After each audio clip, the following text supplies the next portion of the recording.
जियरवा रे, happy happy भइल बा जियरवा रे।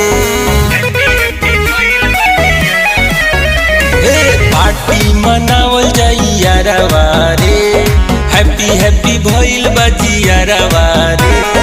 याद हमारो करा कितना दिन के बाद आइल बा, नया साल में हमरा जनुआ के ग्रीटिंग कार्ड आइल बा। नया साल में एकरा जनुआ के कार्ड आइल बा।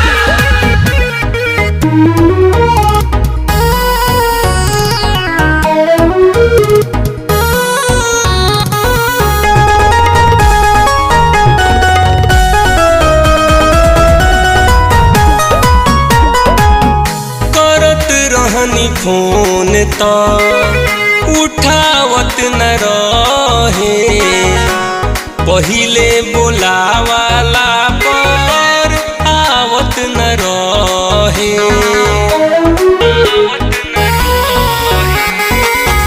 करत रहनी फोन तो उठावत न रहे, पहिले बोलावाला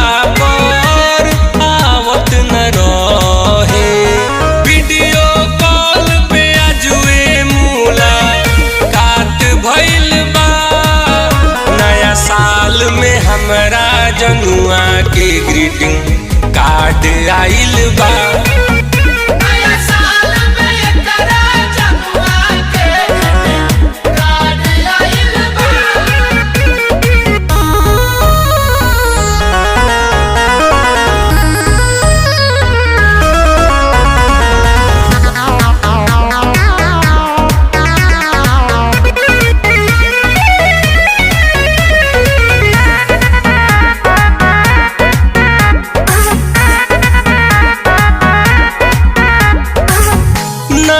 साल में नया नया तरीका सीख के आई लव यू प्रदीप प्रेमी भेजले बिया लिख के।